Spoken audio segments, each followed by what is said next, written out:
Good evening, good morning, good afternoon, whatever time it is for you. For those watching a replay, I wanted to bring you a little bit up to date. Let me get a little more audio here.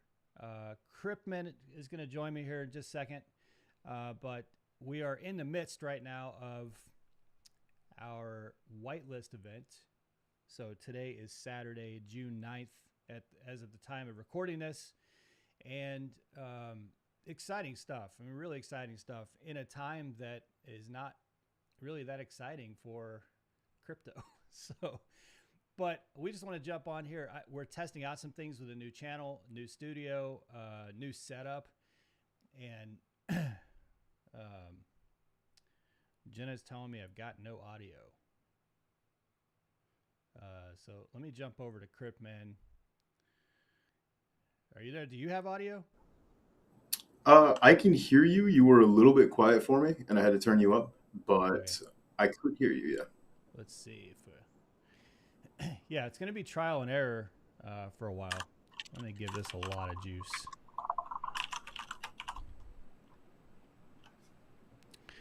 Give it a lot of juice. It's going to be trial and error for a while as we kind of work this thing out. Kryptman and I were talking about earlier when we were kind of setting this up a little bit. We were talking about how all the streaming services are all quirky in some way, shape, or form. They may work with some cameras, not work with some cameras. Streamlabs doesn't work with my soundboard, and so it's trying to find the right setup here, but I think we'll get there eventually and start doing a lot of stuff on YouTube. So anyway, how's it going, man? How's your day? Good. It's funny that you're talking about, how all the little things that go into it. There was a while where I couldn't stream my webcam into Discord unless I was running OBS, just regular OBS, and then doing my camera input as a virtual camera. So I was using my real camera as a virtual camera so I could have a webcam in Discord. Because, that's just how technology is. It's great. It's fantastic. But I'm good, man. I'm good. Did some minting, got some primo plots, got that small in zone one. Very excited about that. Yeah, looking forward to making some. I pulled a medium in District 1. I was like, yes. Nice. So it's a humbling experience when you have the keys to the kingdom and you could just send yourself whatever you want. Yeah, don't do that. Yeah, but it super don't do that. It first of all, it's extremely unethical, but that takes the fun out of it. It's a rush to jump in there, and this is the first mint that I had a elite multipass, so it was a lot of fun to pull. I actually pulled 3 mediums and a small, but a medium in District 1 was pretty epic. I saw you had epic marbles today too. Yeah, we did marbles while we were waiting for the switch to be flipped. Just sitting there watching the channels. Figured we'd entertain everybody a little bit, so had a bunch of fun doing that. Had a bunch of people come through. It was like 40 or 50 people. So that felt pretty nice. Did some tracks that Grim built. Grim Oxford. He is quite the track architect. Was that super long one his track? Yeah, the one that took like 10 minutes. The one that was like actually one of the best marble tracks that I've ever seen. Yeah, that was him. Big fan of that. He actually won the first in the AK Relics, which I just delivered the metadata to Demos to get minted today. So that'll be minted out probably in the next like day or two. But he gets the first one of those, and it's kind of fitting because he's been making tracks and contributing to the overall marble experience for the Prosperian. So shout out to Grim Oxford. I don't know if you're watching right now or not, but that's killing amazing. it, homie. Absolutely killing it. I can't even imagine what goes into, like, it just blows my mind how you would construct a track like that. I mean, I would imagine there's apps for it or something. I don't know. But it's in the game, like it's in Marbles on stream. There's like a map builder basically to let you know like what level of complexity it is. I went in and I selected a piece, and you can like move it all around and do all kinds of crazy stuff. And I was like, wow, this is going to take me like 4 hours to do what I want to do. I'm good. After like 6 or 7 minutes, I was just like, no, I'm out. So I appreciate it. Those probably took him like quite a while to do. Super impressive. Really appreciate that. Very fun. Awesome. Well, I'm going to try to keep an eye on comments. If you guys have questions, feel free to ask. Krypton, you can keep an eye on comments as well. If you see something that Yeah. I missed, let me know. And you can I'm just, watching Discord. I'm watching YouTube. I got all the information laid out. It's great. okay, well, feel free to interrupt. I don't want to miss anybody who's got questions. But so, yeah, as I was saying in my intro, very quietly, today is July 9th is the time of recording this. And we're in our elite multipass whitelist mint. And I got to tell you guys, it's a big risk right now running mints in this crypto winter. It is there. It's just, we all know it's not a very good time right now for crypto, but Prosperia, we have so much going on that we just had to get this off. We had to get this off the task list. And it's, the utility for Zeppelin Moon in terms of these plots won't be coming into play for quite some time. But it does kind of really set Zeppelin Moon up to have its sales portion done. So we have the Zeppelin racers and we have the plots. We do have the habitats, residences, and the businesses that are coming, but those you'll be buying with Prosper tokens. So it is comforting. It's not comfortable trying to run a mint in this environment, but it is comforting to know that we're getting to a point where now we can move on to the Prosper token and its utility. That's what comes next after this mint. So I'm super excited about that. We can talk about that tonight. I think we might do a live tomorrow. We can certainly talk about it tomorrow. And then, of course, every week we're going to try to come on here. Hopefully we'll have guests and just pump as much information through this channel as possible.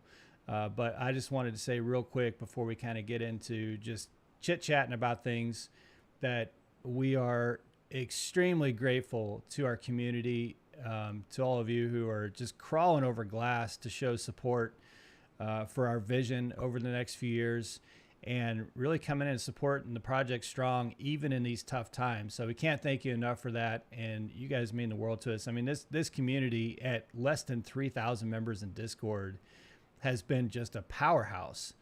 Kryptman, you and I were talking last week, I think, about how we're kind of like the little engine that could, where we're not even probably B-list really in a grand scheme of Cardano projects. But we just keep doing it, and we keep proving ourselves, and we keep on track, and we keep focused, and it's very encouraging. So thank you all for coming along for the ride and supporting the project. I want to make sure and get that out there. So anyway, from what you've seen today, what are your thoughts overall on plots? I mean, you kind of, I know I've been in a move for a month straight, so our communication with the team has not been as good as people think it has been. It's been a tough month because I've moved my wife, my dogs, my tiny we got a 2-month-old baby, almost 1,000 miles. That was hard. My whole business, my office, and everything. So you probably have some questions too. But just kind of from your perspective and what you know and what you're seeing, what are your thoughts on Zeppelin Moon and everything we've had happening today? For sure. I mean, I think most of the questions that I've gotten have just been about like the business plots and kind of the mechanics of how that's going to work. So we could dig into that if you want to a little bit. I was pretty pleased. Like they came out pretty much as I expected them. They've got the location that's got a little bit more to be revealed on it when we get the map out there. They've got the size. So those were the two kind of rarity things that I was looking for. I didn't know they weren't going to have a faction trait. I missed that somewhere along the way. So that's kind of cool. They're, no worries about that. You don't have to be concerned about them interfering with the faction wars, which is fantastic in my opinion. Because that's already a hectic enough thing as it is. So keeping it focused is pretty good. But yeah, I was pleased. It went super, super smoothly. I think the first 400-ish, 350-ish minted instantly. And I mean, it was minutes between sending and getting everything back. So that was just super beautiful. really enjoyed the early minting experience. Looking forward to doing a little bit more minting tomorrow. I saved one of my pulls, so I've still Did you? got some plots to to pull I've out. seen a few people say Um, that. It's yeah, you know. yeah. So okay, yeah, it's a lot of good stuff, good feedback there. The faction thing. Bjorn and I debated this for the longest time, and it's funny how uh, our factions, certainly all but two of them. I'm not going to name the two, but all but two of them are just in beast mode.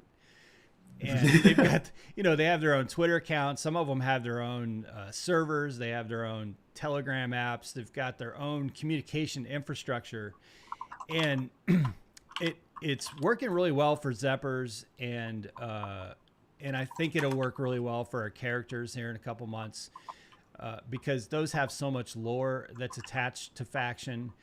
But what you see happening in Zeppers is certain Zeppers, well, people want to hold what their faction is, right? So really what it came down to is, do we want some of the most epic parts of these districts, which I can transition into the more indirect non-tag rarity? Do we want certain factions saying, I don't give a shit about that neighborhood because it's not my faction, and just offloading them on secondary for nothing because they're just, and no, we don't. We want the attraction really to be the features and the things that are being built into those districts. And we don't want those things to be harmed because there's a faction that is not as active as another faction, so, and plus it is very difficult to integrate faction tags. I think people underestimate how difficult it is when you take 3, 4, 5,000 assets and you have to make an equal number of assets for each faction in terms, not just in the numbers, the total numbers, but also in the rarity. And so the math for that, yeah, it has to be fair. So when you've got this much rarity that's going to come into play for Zeppelin Moon, which when you see it on secondary, it's just a simple couple tags, as you mentioned. But the indirect desirability in a long-term utility is how far do you have a lakefront lot in District 1? District 1 is the lake, right? Yeah. I'm completely lost my train of thought on where things were. Earlier, see, I have the secret sauce, so I'm watching secondary because I know where the good neighborhoods are. But, you want a lakefront, right, when the actual utility comes into play. So how would we make the exact number of a lot for for every faction when in that District 1 there's only 12 mansions? And where do we put those 12 mansions, or only 12 plots capable of holding 12 mansions? How do we shift them around? And does someone say where our faction has a worse part of the lake than the other you know what I mean? So it's just, I don't think factions are going to be integrated into every collection. Well, actually probably everyone but the Moon. But that's why we don't have them for the Moon. So I bloviate a lot. And I think that people are eventually going to start like gravitating toward certain neighborhoods, right? Like I already know that in the Warhammer chat, because I'm one of the people that brought it up, I was like, all right, where are we getting, our faction large plot? Like, where's that happening? What are we targeting? So I know what to look out for.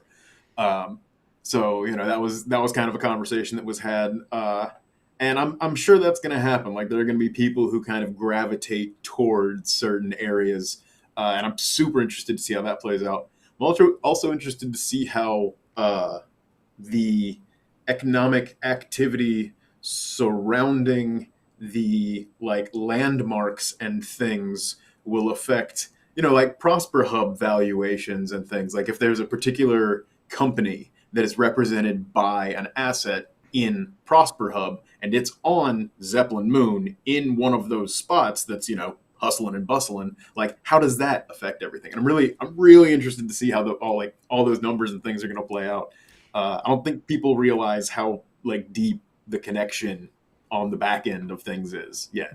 Yeah, and you're talking my language there because that's what I enjoy the most. Well, I enjoy the characters and the art that I'm working on for the Sense. But next to that, the thing that I enjoy the most is getting to really dream up this entire ecosystem with these businesses. And I do think that now with the businesses, they aren't necessarily so directly tied to factions, but the resources needed to get those businesses does indirectly tie them to factions, and allure ties them to factions. Shipbuilders are obviously going to be more tied to, especially warships are going to be more tied to Warhammer. Your freighters and things like that are going to be tied more to Iron Hands. There is a very indirect connection to factions. So it's so much fun to get to visualize not just an economy in Prosper Hub of how do we keep ourselves from, we can't assert and we can't allege a value of a collectible. So when we sell a collectible, we can't say we're selling you a collectible that's worth $50. But we can say this is what we'll pay for it. And so that's our appraisal. So if we list an asset in Prosper Hub, like Mando's Shipbuilders, we can say this is what Prosper Hub will pay for it. Now that doesn't mean the secondary will match that. It's worth whatever you offer and someone will pay for it. That's outside of our hands. But to get to dream up a system that in real time changes those appraisals, based on factors like you said that's happening around it. Are there a lot of moon plots being offered on secondary for low prices around that business? That is going to affect what Prosper Hub is willing to pay for that business. And thus that affects Prosper Hub's appraisal of that business. So there's so many little variables that we get to really dream up and think of. If there's a booming part of Zeppelin Moon where it's like, holy shit, the mansions over here are going for 1,000 ADA on secondary. Therefore, if this business asset is relatively close to that area, we're going to offer and pay more Prosper tokens for that business, and thus our appraisal is higher. And I'm very curious to see if that's going to affect secondary and the markets that we don't have any say or control in. So yeah, it's a lot of fun, man. And I love it. I mean, sitting here thinking of how all this can work and how all these things can affect other things, or be affected by other things is so much fun. So really enjoying that. I think it's really positive thing that we're not trying to assign, a hard value to things. One, because we can't, and two, because it creates a very interesting arbitrage opportunity for people who will be watching, right? So for people who have the eye to notice the difference in what the Prosper value versus what the ADA value is, because you can to some extent cash out on Prosper. I saw that there was 10,000 ADA worth of trades in the last 2 or 3 days. And they're going for above what the previous ICO price was. So, I mean, somebody's making money with there. There's economic activity happening already, just in anticipation of things coming. So, people are seeing it. People are picking up on it for sure. Yeah, and that's real money too. I mean, if you think about how much Prosper we've dished out through rewards, airdrops. I think it was 7 or 8 million that Prosper tokens that we pushed out in the old ambassador and above rewards program, and those are being sold for real chunks of money that weren't paid for. So if you think about right now, we're starting to see a lot of supply go out into be decentralized, which is good. We want that. In fact, you all may think that I'm sitting here thinking, oh, we're having to push out a lot of Prosper tokens. It's the opposite of that. I'm thinking, man, we need to push out more Prosper tokens. We want you to have it. Yes. We want everybody to have as much as they can possibly carry. Yes. But the crazy thing is, it's not an overwhelmingly huge supply. Yeah. Right. It's only 375 million. 375. And it'll be Yeah. very fluid too, because with each wave of assets that comes into Prosper Hub, and the fact that NFT Maker is now working with us, one of the few projects to allow us to mint with Prosper tokens, you're going to see a lot of supply go out and then a lot of supply come back in. Well, when that supply comes back in, if you have supply, guess where they're, and we've made a pledge, we will not, now that supply doesn't come to our wallets, that supply goes to a community wallet. So when Prosper Hub buys back Prosper Hub assets like business collectibles and things like that, goes into a community wallet. We don't cash that out. We will sell it when the demand needs for it, but we've made a pledge never to sell it for less than, I think, we're never going to sell it for less than you can get it at the last tier of the ICO, the highest tier of the ICO, which means you can sell yours anywhere below that. You can sell, for whatever you want. So if you really think about the dynamic that creates, supply and demand can benefit Prosper token holders the way that a lot of native tokens you see out there don't have. I'm not talking about the big dexes and things like that of course have their utility and their staking and everything. We're not on that level, but in terms of just the kind of meme stuff you see out there, ours has a very, very fluid and very real utility that's going to impact the supply and demand and the price increase, the value to you on a regular basis, based on what's happening with our mints and based on what's happening with Prosper Hub and all the assets in that system. When we put a wave of assets out in the marketplace on Prosper Hub, a lot of that Prosper token is going to come into the project's community wallet. When there's a need for liquidity and we are buying back assets, a lot of supply is going to be pushed back out onto the market. So it's really interesting being able to, and challenging, making sure that this whole system works together.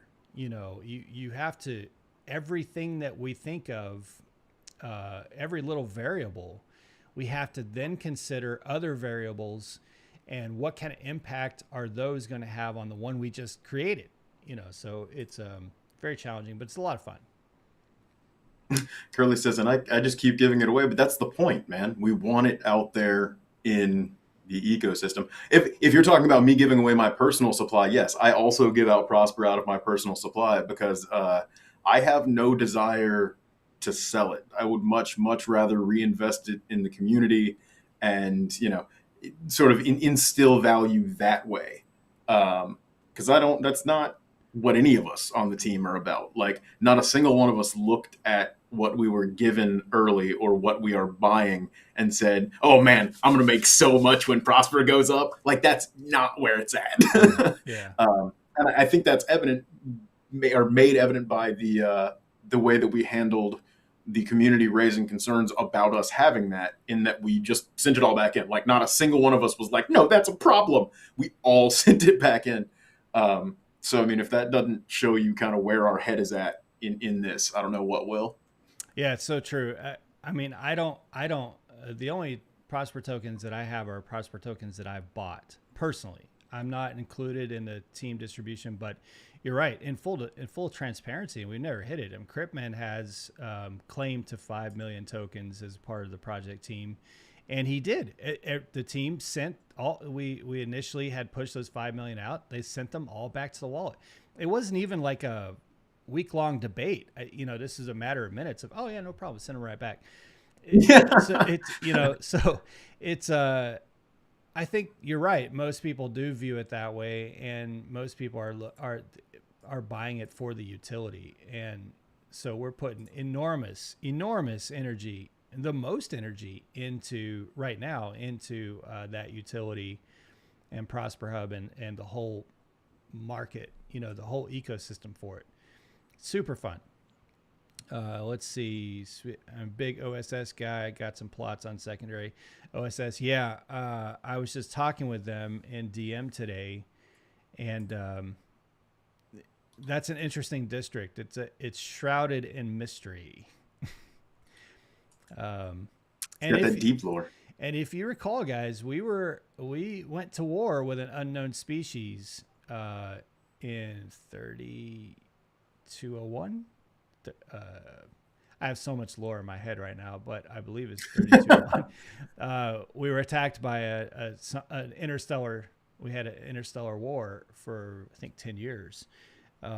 So, you know, there's You mean you so many. can't keep up with hundreds of years and like tens of chapters worth of lore at your fingertips at Yeah, every so given many moment? I'm dates. disappointed. So many I'm dates. disappointed. Uh, Dude, I was so impressed. I could only see the Warhammer part of it, but by the trivia, oh yeah, like the quickness with which people were, just dropping those answers right in chat. Either, intricate details, man. People know them like instantly. You know, I'll be yeah, like, how old was the chief medical officer 400 years ago, and they'll be like, her birth date was this. I mean, it's amazing how much the real core of our community has gotten into the story. You know, really knows the story. And you can see that when there's questions. I mean, like the team doesn't really have to answer a lot of those questions anymore because so much of the community is right there in general chat that knows the story, knows the lore of the factions, and has a really good grasp on what the project is about. Bjorn Crater is unofficially Federation land, meaning it's the quietest. Okay, so you can get some peaceful territory out there. I need an OSS plot. Yeah, in fact, I am sending them, I believe, 15 plots. OSS is Outer Space Society. Sending them 15 plots lumped together. As they're going to be doing some promo stuff for us. nice. So we'll have like an actual OSS presence in the OSS zone. It's neat. Yes, yeah, and I think that that relationship could get exponentially bigger. The reason we called it OSS and not Outer Space Society is who knows what is going to happen with their project, you know. So I even have some I told them that today too. I said, hey, you know, I called it OSS because I have backup lore in case you guys decide to go rent a yacht and take off on your on your community. Sure. In case. But I like their project. I like their team seems to be pretty humble and very approachable, and I think some really cool stuff could come out of that relationship.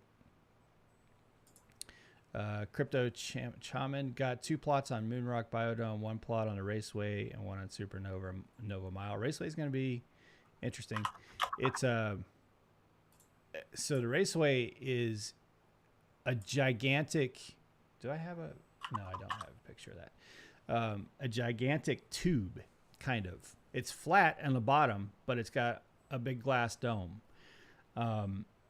And so the way we're trying to imagine this is that there's these in a lot of the districts, the plots are laid out the way you would see on any traditional metaverse map.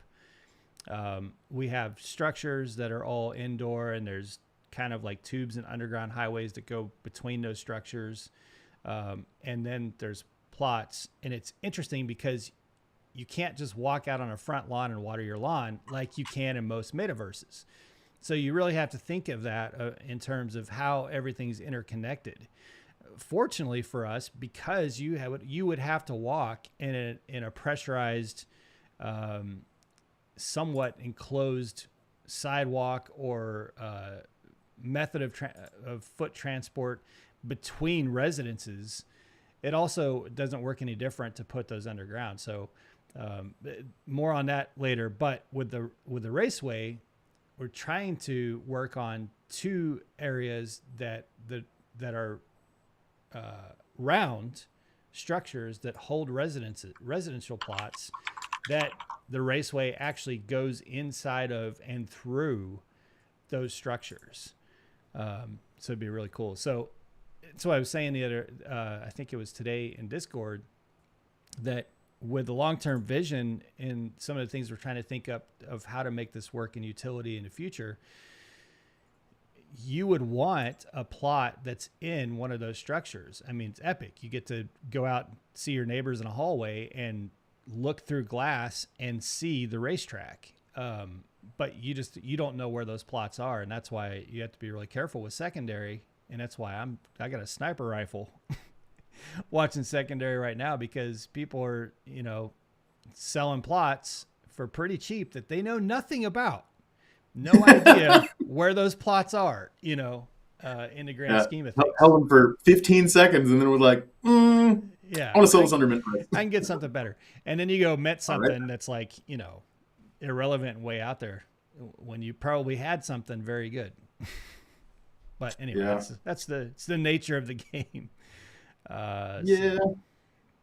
It just, it kind of happens. I for one, like, call me Pauly Shore, because I'm extremely excited to live in some biodome. Like, reading the description of that district on the site, I was like, oh man, this is where I want to be. So super excited to see how that comes around. That's old school. Biodome. That is old school. It was the lowest hanging biodome joke I could think of. That's great. I saw Pauly Shore. I can't remember who it was, but I saw him on YouTube recently, like reviewing tacos in LA or something. I thought it was hilarious because he's old now. He's like really old. You're talking about a movie that's 25 years old, maybe 30 years. Yeah, I mean, it's probably more than 25 years old, homie. That didn't come out in the 80s. The 80s is not 25 years ago. So late 80s. So he would have probably been in his 30s at the time, right? Later 20s or early. So he's probably like 60 or 70 years old. What? All right, I gotta look up how old is Pauly Shore. How old is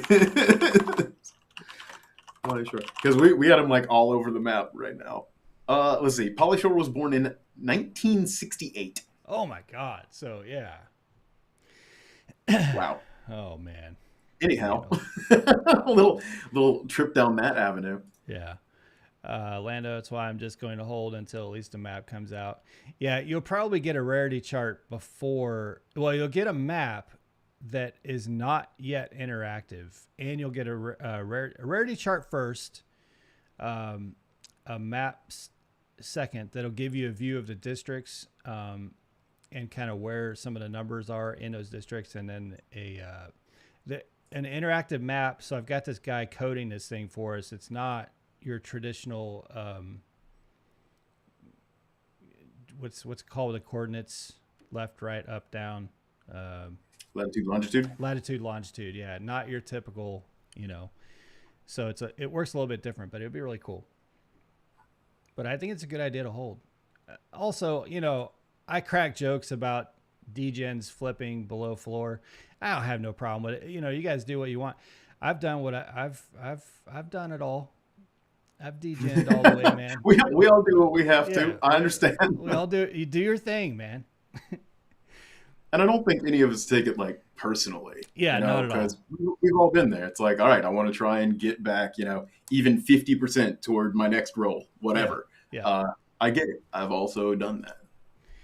Yeah, ain't no hate, but we will crack jokes about you because you don't know what you're. We will crack jokes about you, and yeah, you never think about the time frame in which you're buying these things and the asset that you are holding to do so. And then consider that we're thinking about the people that are going to be minting in the windows that are holding those things. And that's all I'm going to say about it. And I'm going to remain cryptic. But yeah, guys, just, maybe think twice. Yeah. And, another thing is, this is a good thing for long holders. I've said before, we can, in a lot of ways, our project can relate to Cardano, Charles Hoskinson, and their team, because it has to be so damn frustrating for them when Cardano has more good, positive things going for it, I think, than any blockchain by far. It's proving itself time and again, extremely secure, good product, solid, slow development and process, and to see ADA where it is. I was watching, I think it was yesterday or over the last 24 hours, I see Bitcoin goes up 13.8% over, I think it was 3 days or something like that, right? And then ADA goes up 7% at the same time. I'm thinking, how is that possible? Like, we have a hard fork coming and so much more going on that it's just crazy to me that at least we don't keep up with those bumps. But anyway, we were also more resilient to some of the down at that's the true. bottom. That is I true. like the local bottom. We hit 45 real hard around like 2019, whatever, 20K, 19K. And as Bitcoin continued to go down to like the 17, 18 range, we like hung out right there at 45. That's true. So And I like we think that's were happening already this time like, too. relative strength, pretty good. I think honestly, that 45 is like where, it reminds me of the Wolf of Wall Street when he's like, We're not leaving. Yeah, I'm not effing leaving. Yeah. That is 45-cent ADA right there.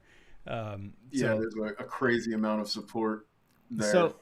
So of course, we're not on that scale by any stretch of the imagination, but it is certainly, it's an interesting journey of thought when that the assets that Prosperia has are extremely limited in the grand scheme of things. Look at some of these metaverse projects out there that have over 100,000 land plots. We only have 5,000 on the moon ever. And there are only 3,500 Zeppers, meaning that when the game comes, there can only be 3,500 players. That is a very limited supply, and knowing what that's going to translate to in the value of those assets, of course, I can't allege what that might be, and I don't know what that might be, but it's fairly logical and safe to assume that demand will exponentially increase and supply does not increase. So, it's whenever I see him talk about knowing what he believes, knowing what he knows and what he believes ADA should be doing to reflect that, that's how, in a lot of ways, I think that's how we feel. But, we're patient with it. It's all part of the process, all part of the journey. No questions? You guys are easy tonight. It's Saturday evening, I guess. Can't believe this, Mr. Kryptman. How could you? What is that in reference to? What did I do? With Crypt. I know who that is. I don't know what I did, though. Can we get a lore audio booked with Crypt as the reader? Which, by the way, you guys, tell me Kryptman does not look like Aquaman. Can someone tell me? You're saying I look like Jason Momoa? Yes. I mean, that's flattering, but super untrue. So I posted that picture the other day and someone was like, oh my God, that is spot on.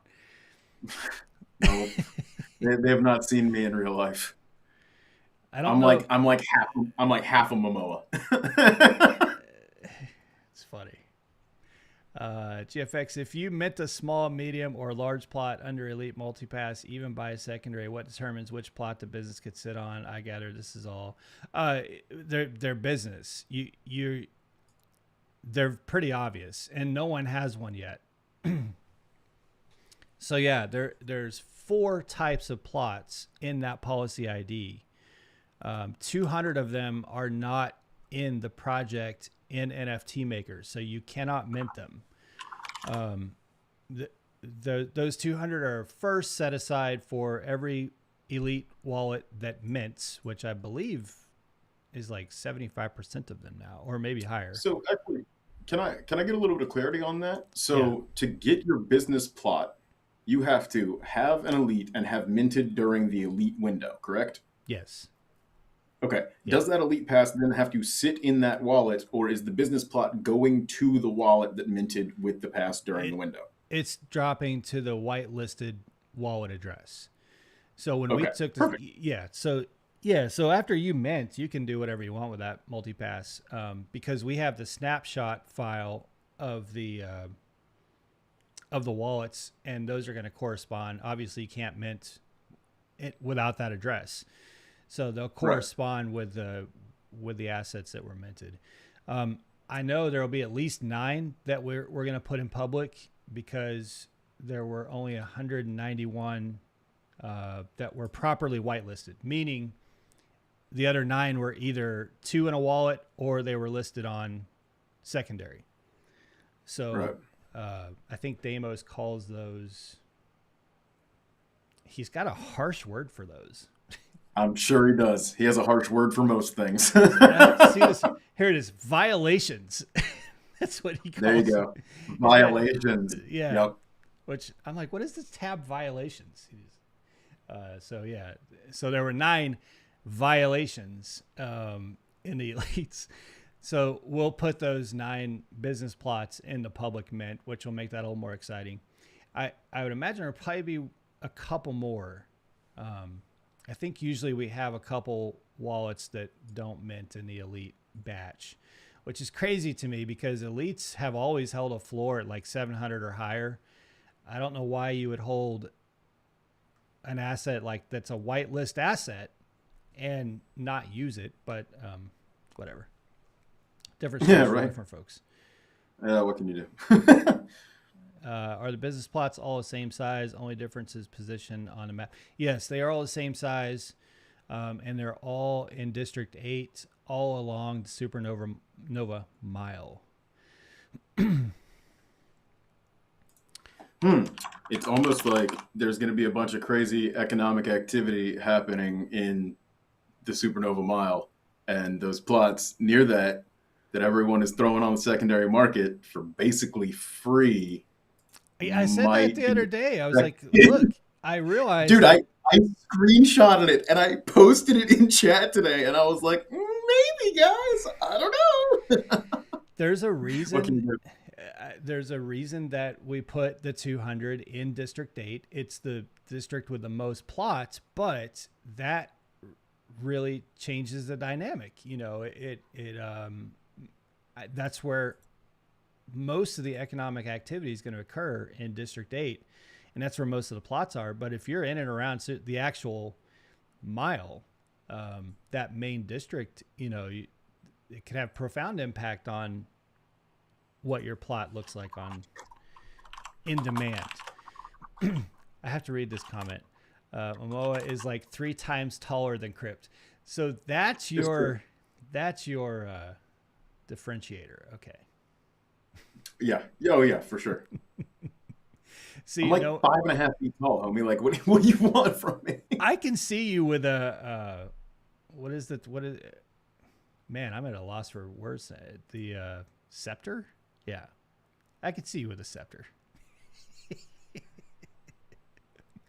Might have a sword somewhere. Probably got a sword. I've got a little bit of armor that I made, but you know, nothing too crazy. You're not swimming to 3,000 feet to have an underwater battle. No, sir. Are the business plots? Okay, we read that. Curly Knox, I answered that. Violations, yeah. Crypto could resist. Got me another plot on the raceway. Can't wait for business plots to drop.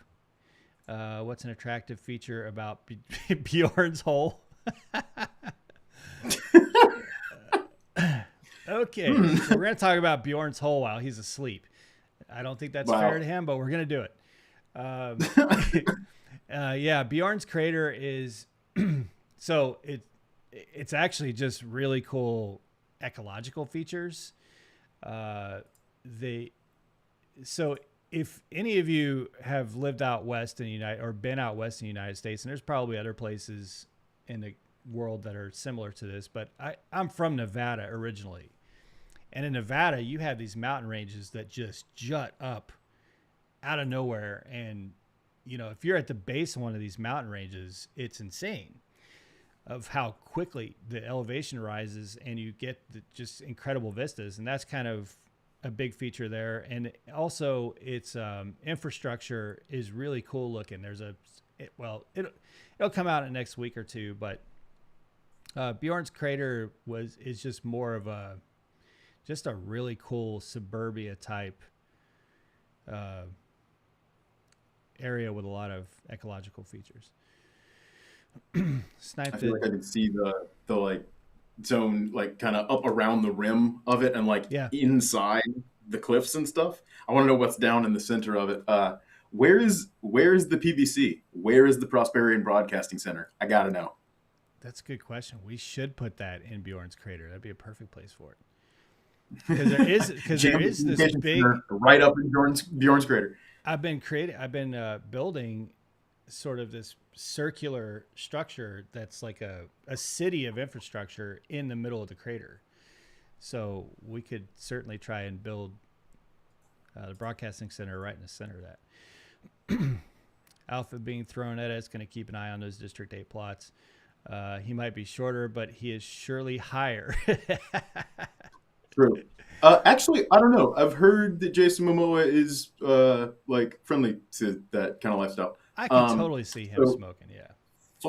fun fact, Jenna on the run in chat. You can see me on Forged in Fire. I have not been on Forged in Fire. However, the guy that I learned how to make chainmail from and armor from was on Forged in Fire. Really, really nice guy named Brock Martin. I think it was season 2 or something like that. So yeah, I wasn't on it, but I know a guy who was. So close, you know.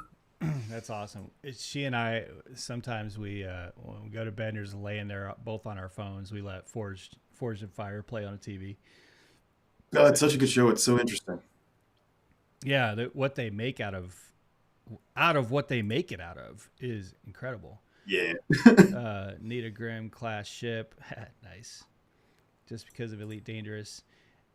Yeah. By the way, Grimm, we were talking about your raceway, your marble racetrack genius earlier.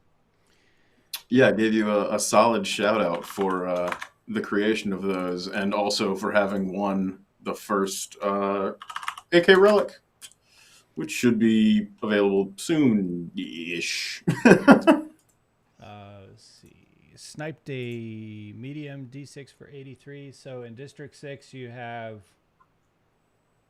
187. There's only 1,250 medium plots. 187 out of 750 in District 6. Pretty good plot. Brock, Where Are the Boys? Not sure what that means. I love that show. How long have we been on here? 51 minutes. All right. Usually try to target for less than an hour. So if you have questions, ask them real quick. If there's anything in Discord, I'm not looking. If Kryptman sees it, we can try and address it. But I really just wanted to jump on tonight, to test our capabilities and see if he and I could actually have a chat, which we've accomplished that. Seems capable. It does seem capable. And just kind of chit chat with you guys tonight. So I do think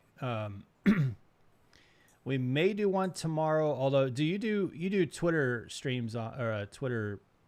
What are they called? I do, but I mean, we can totally Spaces. migrate it to YouTube for this week since we've got this figured out. I don't have anybody figured out to talk about, so I mean, we can come on and do some minting commentary and all that as the VIP mint goes on and whatnot. If you want to do that, I'm down. Okay, yeah. So tomorrow we'll do YouTube and then Marbles after. Yeah, that works for me. So that would put YouTube at like 11 a.m. PST, which is 7 UTC. 11 a.m. PST. So Wait, is that 7 PST? Yeah.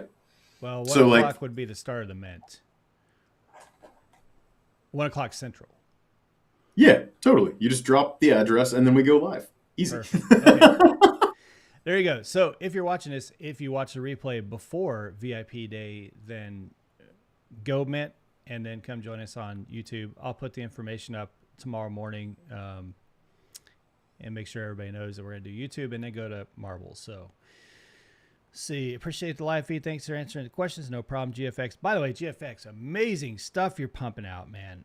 So good. So good. Not sure if I can make. We got to get some kind of Prosperia creator program going where we reward people for creating things with Prosper as like an outlet for that, like another way to get it out into the environment. Totally. And I'm like a week late on getting assets uploaded to the website. I have so much stuff that for those of you listening at GFX, it is our intention, and Mako and Kryptman have been on me about it, of getting all of our assets up in a directory on our website so that you guys can use those, like transparent high-res PNGs. Basically everything the project makes and pushes out that you guys can use however you want. And anything that we have, we don't like pound our chest and say, well, that's copyrighted. You take whatever you want, anything, and use it however you want. You don't have to ask. You don't have to worry about any copyright issues. Just consider it all open source. Now, don't go resell it or start your own projects with it. I made this. You did not make that. I made this. You did not. Yeah, but for your own, like, just, free sharing and all that marketing, do whatever you want with it. When do we get the biz plot for Elite Multipass? As soon as the mint is over. I just discovered NFT's airdrop feature, which is very new. Yeah, is it new? I saw that in the dashboard. Yeah. I was like, "What? Wait a second, dude! We're on the absolute cutting edge of NFT maker technology right now. We got access to the like native token mint. We've got the access to that. It's big time, man. Yeah. Who needs like minting devs these days? Us. We need minting devs. Our minting devs are awesome. Yeah. So. Never play down how important the minting devs are. But yeah, no, it's really cool to see the breadth of tools that are becoming available at just an astonishing rate, really. It's getting so good. And I've talked to NFT Maker a few times, and some of the things that are coming, even beyond the things we're talking about right now, which are amazing. Like it's gonna get good. They're working on ways to swap assets out, to do mutations and things like that through their system. So a lot of really cool stuff coming. Good old Toads, killing it. Yeah. Need me to send you the Discord time code to show local time, Grim? You can. I never use them. Bjorn gives me shit about it all the time. Why didn't you put the time code? I just use UTC, man. I can Google what time is UTC. Setting events shows stuff in local time. You can set events for things, and it'll show it to people in their local time. Okay, so I'll create an event in that way. Yeah. Like we have our mint timer thing up, or our mint like events up right now. Okay. So yes, on the question when the biz plots, probably immediately after public mint. So, because I don't want you all with the elite passes to wait a lot longer than the 9 or so that'll mint in public. So, we may even try to do it that day. I just don't want to promise anything because I've got a very full plate right now. John White, nice. JW, wow. What's going on, man? Curly Knox Tech has come a long way from just 8 months ago. Yep, yes it has. All right, 56 minutes. Kryptman, thank you so much. I really appreciate it. Thank you for being patient for months as we try to get this YouTube channel up and running. But I think it's going to be a lot of fun, you guys. We're not just going to do Prosperia content on this channel. Obviously, we'll hit on it every chance we get and talk about any big updates. But I want to bring guests from other projects and talk about other projects and even not NFT projects, anything Cardano, anything crypto.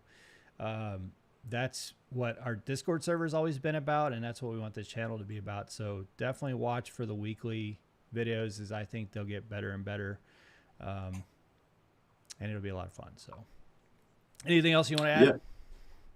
No, I'm good. It's exciting stuff we're doing. It's super fun. I have very much looked forward to and now am enjoying working closely with a lot of people on our team to do incredible stuff. So, feels good. Feels good to be out here doing the thing. And I appreciate you providing the platform for that. So, yeah. All right, man. Well, have a good night. I'll talk with you tomorrow, and we'll get into the VIP. For those of you elites, you have, about 12 hours it looks like. Maybe 13 or 14. But if you're watching this live, get out there and mint. A lot of you on the replay, it's probably already done and over with. So, all right, guys, have a great weekend. We'll talk with you on the next one. Be safe. Talk to you soon.